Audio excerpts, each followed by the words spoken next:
तो स्टूडेंट कैसे हैं आप सभी।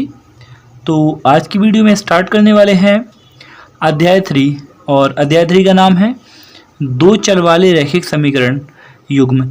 अब ये दो चर क्या होता है, रैखिक युग्म समीकरण क्या होता है, इस वीडियो में आज की वीडियो में चर्चा करने वाले हैं तीन आज की वीडियो में चर्चा करने वाले हैं अध्याय 3 के बेसिक कॉन्सेप्ट रहते हैं, मैं आज की वीडियो में आपके लिए बताने वाला हूं।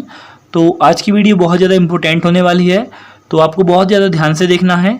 तो जितने बेसिक रहेंगे, जिस टाइप के कॉन्सेप्ट के सवाल बनाएंगे और जो सवाल बनने वाले हैं उन सब के बारे में बहुत डीप से चर्चा करने वाले हैं। तो आज की वीडियो को बहुत ज़्यादा ध्यान से देखना है। तो चलिए स्टार्ट करते हैं। अध्याय 3 का नाम है दो चर वाले रैखिक समीकरण युग्म। जैसा कि अभी अपन ने अध्याय 2 में देखा था, सबसे पहले थोड़ी सी चर्चा कर लेते हैं अध्याय 2 की।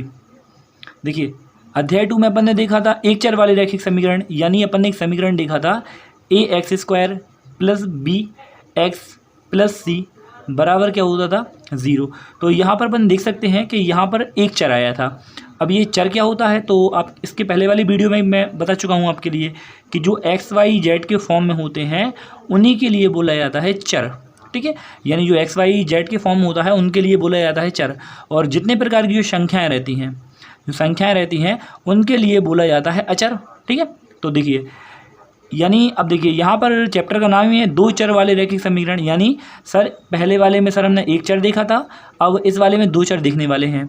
तो यहाँ पर इस वाले चैप्टर की एक स्टैंडर्ड फॉर्म होती है जो आपको ध्यान रखना है, क्या होती है ax plus B Y plus C बराबर 0। ठीक है, ये इस वाले चैप्टर की स्टैंडर्ड फॉर्म होती है और आपके लिए ध्यान रखना है क्या होती है। फिर से देखिए ax plus B Y plus C बराबर 0। ठीक है, अच्छा यहाँ पर x और y रहते हैं, वो तो चर ही रहेंगे। ठीक है, देखिए चैप्टर का नाम था दो चर, तो आप देख सकते हैं दो चर आ चुके हैं। ठीक है, और रैखिक समीकरण, रैखिक का मतलब होता है एक की घात, तो आप देख सकते हैं यहाँ पर सब पे एक की घात है, तो इसलिए रैखिक बोलना है और इस चीज़ के लिए समीकरण बोलते हैं। ठीक है, तो इसलिए इसका नाम रख दिया है दो चर वाले रैखिक समीकरण। तो चलिए थोड़ा सा और आगे बढ़ते हैं। आपके लिए जैसे उदाहरण में मैं आपके लिए बता रहा हूँ कि आपके लिए जैसे एक समीकरण दे दिया जाए 3x प्लस 4y प्लस 8 बराबर 0, बराबर क्या है 0, और आपसे बोला जाए कि हमें आप a का मान बताइए, b का मान बताइए और c का मान बताइए। तो आपको ध्यान रखना है कि जो x के बाजू में होगा, है ना, जो x के बाजू में हो जाएगा वो a का मान हो जाएगा। तो अपन देख सकते हैं कि x की बाजू में 3 है, तो अपन बोल सकते हैं कि सर a का मान 3 है। ठीक है, देखिए जो y के बगल में रहता है, जो y की बाजू में रहता है, जो y के बाजू में रहता है वो हो जाता है b का मान। तो यहाँ देख सकते हैं y के बाजू में क्या है 4 है, तो b का मान 4 हो जाएगा। ठीक है, अच्छा c क्या रहती है, c होती है सर अचर संख्या, है ना, अचर संख्या। अचर संख्या का मतलब होता है जो सिर्फ सिंगल नंबर रहता है, इसके जिसके बगल में चर संख्या नहीं होती है, जो सिंगल संख्या होती है वो होती है c का मान। तो बोल सकते हैं कि सर c का मान 8 है। ठीक है, तो अब आपके लिए इस वाले समीकरण में जैसे यहाँ पर लिख दिया जाए 5x प्लस 9y प्लस हो जाएगा 9। अब जैसे अब आपसे पूछे कि a का मान क्या है, b का मान क्या है और c का मान क्या है, इस वाली बात का आंसर आपके लिए मुझे कमेंट में देना है। तो चलिए अब अगली कॉन्सेप्ट बढ़ते हैं। तो चलिए स्टूडेंट अब देखिए, अब यहाँ पर आपके लिए देखो पहले यहाँ पर एक समीकरण के बारे में देखा था, अब देखिए यहाँ पर यदि आपके लिए दो समीकरण दे दिए जाएँ तो क्या होगा, सेम निकालेंगे। देखिए पहले वाले समीकरण से आप देख सकते हैं कि a का मान कितना आएगा 9 आ जाएगा, तो यहाँ लिख ले रहे हैं। ठीक है, देखिए b का मान कितना आ जाएगा, b का मान दिख रहा है सर 9 दिख रहा है, तो b का मान भी 9 है। और अपन बोल सकते हैं कि सर c का मान कितना है 5 है, तो यहाँ लिख देंगे 5। अब देखिए दूसरे वाले समीकरण में बोलेंगे a का मान कितना है, तो a का मान 8 है। देखिए अब b का मान कितना है, तो b का मान बोल सकते हैं 4 है। अच्छा c का मान कितना है, c का मान 10 है। अब आप देखिए जैसे कि अब हम आपसे बोले हैं कि सर इनके लिए भी ए बी से डिनोट करा है और इनके लिए भी अपन ए बी सी से ही डिनोट करा है। तो देखिए ये तो समीकरण एक ही है, सवाल एक ही है, लेकिन आपके लिए क्या करना होगा, इनको 1 मानना होगा, a1 b1 c1, है ना, और ये क्या हो जाएंगे a2 b2 और c2, है ना, क्योंकि देखिए ये समीकरण नंबर पहला है और ये समीकरण नंबर क्या है दूसरा है, इसलिए पहले वाले समीकरण के जितने भी a b c रहेंगे उनके लिए a1 b1 c1 मानेंगे, और जो समीकरण 2 के हैं ना उनके लिए मानेंगे a2 b2 और c2 मान लेंगे। ठीक है, तो चलिए अब आगे चलते हैं।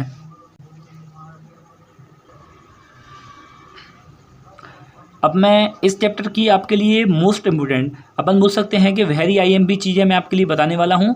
तो देखिए यहाँ पर चर्चा करने वाले हैं 3 शर्तों की, ठीक है। तो ये 3 शर्तें क्या हैं तो आपको ध्यान से दिख रहा है। देखिए पहली वाली शर्त है, मैं यहाँ पर लिख देता हूँ। जैसे यहाँ पर लिख दिया जाए आपके लिए एक समीकरण लिख दिया जाए कि 3x + 4y + 9, ठीक है। और फिर से लिख दिया जाए कि यहाँ पर 3x + 9y प्लस हो जाएगा 8, ठीक है। और आपसे बोला जाए कि a1 कितना है। अच्छा a1 का मान ऊपर दिख रहा है 3 है, b1 का मान कितना है तो b1 का मान दिख रहा है सर 4 है, और यहाँ पर c1 का मान दिख रहा है, c1 का मान 9 दिख रहा है, ठीक है। अब देखिए a2 का मान कितना है 3 है तो लिख सकते हैं। देखिए b2 का मान कितना है, b2 का मान कितना हो जाएगा 9 हो जाएगा, और यहाँ से देख सकते हैं कि c2 का मान कितना है 8 है तो यहाँ लिख देंगे 8। अब देखिए इसके बाद क्या करेंगे, इसके बाद करना है अपन के लिए a1 बटे क्या करना है, a1 बटे करना है a2, ठीक है। और उसके बाद क्या करना है b1 बटे क्या करना है b2, और उसके बाद करना है c1 बटे c2, ठीक है। कुछ नहीं कर रहा है, a1 बटे a2, b1 बटे b2 और c1 बटे c2। चलिए a1 का मान कितना है तो अपन देख सकते हैं कि a1 का मान यहाँ पर 3 है तो लिख सकते हैं 3, और बटे में लिख देंगे 3, ठीक है। अब देखिए b1 बटे b2 है, यानी अपन लिख सकते हैं कि सर 4 बटे 9 है, और c1 बटे c2 बोल सकते हैं 9 बटे 8 है तो यहाँ लिख देंगे 9 बटे 8, ठीक है। तो यहाँ पर अपन बोल सकते हैं कि सर जो a1 बटे a2 है ना, ये देखिए ये होगा a1 और ये होगा a2, ये b1 और ये b2, तो अपन बोल सकते हैं कि सर जो a1 बटे a2 है वो बराबर नहीं है, बराबर का कि नहीं है b1 बटे b2 के। तो देखिए स्टूडेंट, जब भी a1 बटे a2 बराबर नहीं होगा b1 बटे b2, यानी ये दोनों मान जब भी आपके सेम नहीं होंगे तो उस वाली कंडीशन के लिए बोलेंगे a1 बटे a2 बराबर नहीं, इसको पढ़ेंगे बराबर, और ये नहीं तो बराबर नहीं b1 बटे b2। और पेपर में आता है कि a1 बटे a2 बराबर नहीं b1 बटे b2। ये कौन सी वाली शर्त है तो इस वाली शर्त को बोलते हैं अद्वितीय हल। आपको ध्यान रखना है, a1 बटे a2 बराबर नहीं b1 बटे b2, इस कंडीशन को क्या बोलते हैं अद्वितीय हल, ठीक है। तो चल देखिए ये पहली वाली शर्त है, तो चलते हैं अब सेकंड वाली शर्त की ओर। तो चलिए स्टूडेंट यहाँ पर देखने वाले हैं शर्त नंबर 2, और यहाँ पर अपन के लिए 2 समीकरण दिए हुए हैं। तो चलिए पहले निकालेंगे a1 का मान, a1 का मान 5 हो जाएगा, b1 का मान कितना हो जाएगा देख सकते हैं 5 ही है, और c1 का मान कितना है तो c1 का मान देख सकते हैं कि c1 का मान भी 5 है, ठीक है। अब देखिए a2 का मान कितना आ जाएगा 9 आ जाएगा, b2 का मान कितना दिख रहा है 9 ही दिख रहा है, और यहाँ पर c2 का मान कितना हो जाएगा 9 ही हो जाएगा, ठीक है। अच्छा फिर इसके बाद अपन को करना है a1 बटे a2, और करना है b1 बटे b2, और करना है अपन के लिए c1 बटे c2। तो चलिए देखते हैं। देखो a1 कितना है 5 है तो लिख देंगे बटे, a2 भी कितना है 9 है, यहाँ पर लिख सकते हैं b1 बटे b2 कितना हो जाएगा 5 बटे 9 तो लिख देंगे 5 बटे 9, ठीक है। और c1 बटे c2 कितना हो जाएगा वो भी हो जाएगा अपना 5 बटे 9 हो जाएगा। तो यहाँ से अपन देख सकते हैं कि ये देख सकते हैं कि तीनों बराबर हो रहे हैं, ठीक है। अब जब तीनों बराबर है तो अपन बोल सकते हैं कि सर a1 बटे a2 है वो काय के बराबर है, वो है b1 बटे b2 के, और जो सर b1 बटे b2 है वो काय के बराबर है c1 बटे c2 के, ठीक है। अच्छा ये जब तीनों बराबर हो जाते हैं तो यहाँ पर जो शर्त बन जाती है उस शर्त के लिए बोलते हैं अनेक हल, ठीक है। तो यहाँ लिख देंगे अनेक हल। तो देख सकते हैं ये 2 शर्त हो चुकी हैं। फिर से देखते हैं, अपन ने पहली वाली शर्त देखी थी, उसमें क्या होता है a1 बटे a2 है वो बराबर नहीं होता है b1 बटे b2 के, और उस वाली शर्त के लिए क्या बोलते हैं, उसके लिए बोलते हैं अद्वितीय हल, ठीक है। ये पहली वाली शर्त थी, और ये दूसरी वाली शर्त बताई है, और ये दूसरी वाली शर्त में क्या है, ये तीनों बराबर हो जाएंगे, और जब तीनों बराबर हो जाएंगे तो उसके लिए बोलते हैं अनेक हल। तो चलते हैं अब शर्त नंबर 3 की। चलिए स्टूडेंट यहाँ पर देखने वाले हैं शर्त नंबर 3। अब देखिए सबसे पहले a1 का मान निकाल लेंगे, a1 का मान 8 आ जाएगा, ठीक है। b1 का मान 8 आ जाएगा, ठीक है। अच्छा c1 का मान कितना है, c1 का मान 14 हो जाएगा। अच्छा a2 का मान कितना हो जाएगा, a2 का मान देख सकते हैं 9 है, और b2 का मान कितना है, b2 का मान भी 9 है अपना, ठीक है। और c2 का मान भी कितना है 15 है। चलिए अब यहाँ पर क्या करते हैं, वो हर बार जैसा a1 बटे a2 करेंगे, b1 बटे b2 करेंगे, और क्या करेंगे c1 बटे c2 कर देंगे। तो देखिए अब क्या होगा इसके बाद, देखो a1 बटे a2 करेंगे तो क्या हो जाएगा 8 बटे 9 हो जाएगा, क्योंकि a1 का मान 8 है, a2 का मान 9 है, तो यहाँ लिख देंगे 8 बटे 9, ठीक है, कॉमा। और यहाँ पर b1 बटे b2 है, यानी 8 बटे 9 फिर से हो जाएगा, ये देखिए। और यहाँ पर है c1 बटे c2, और c1 बटे c2 कितना है, यहाँ देख सकते हैं 14 बटे 15 है।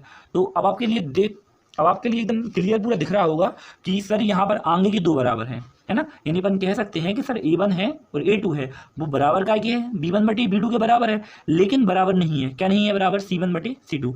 यहाँ पर एक कंडीशन बन जाएगी, a1 बटे a2 बराबर है b1 बटे b2 के, लेकिन बराबर नहीं है c1 बटे c2।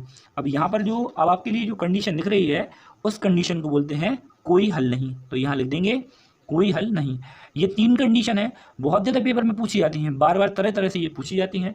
तो अब आपके लिए इन तीनों शर्तों के लिए बहुत ज़्यादा अच्छे से कर लेना है। और एक बात और मैं आपके लिए बताना चाह रहा हूँ, तो ध्यान से सुनिए। यहाँ पर जो अपन ने जो यहाँ पर एक कंडीशन पड़ी हुई थी उसके लिए क्या बोलते हैं, अद्वितीय हल। तो अद्वितीय हल में कभी कभार यहाँ पर बोलते हैं इसमें ग्राफ कैसा बनेगा, पेपर में पूछा जाता है कि अद्वितीय हल में ग्राफ कैसा बनेगा। तो अब आपके लिए बता देना है कि जहाँ पर अद्वितीय हल में ग्राफ बनता है ऐसा, यानी देखिए एक रेखा दूसरी रेखा के लिए काट रही है तो इसके लिए बोलते हैं प्रतिच्छेद।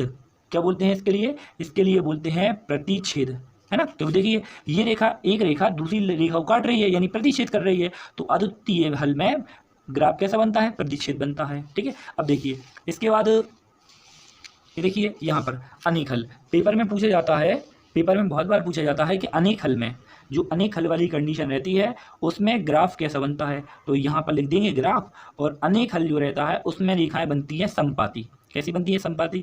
अब आपके मन में आ रहा होगा संपाती कैसा होता है, तो यहाँ पर सबसे पहले लिख लेते हैं संपाती। अब देखिए जैसे ये एक रेखा है, अब दूसरी रेखा भी बिल्कुल इसी के ऊपर चली जाएगी क्योंकि अनेक हल है, क्योंकि तीनों मान समान है। जब तीनों मान समान है तो एक रेखा दूसरी रेखा के ऊपर चली जाएगी, यानी दो रेखाएं हैं एक के ऊपर एक जा रही है, इसलिए अपन इसको देख नहीं सकते हैं, ठीक है। कुछ इस तरह से तो आप देख सकते हैं, ये पहली रेखा है, ये दूसरी रेखा है।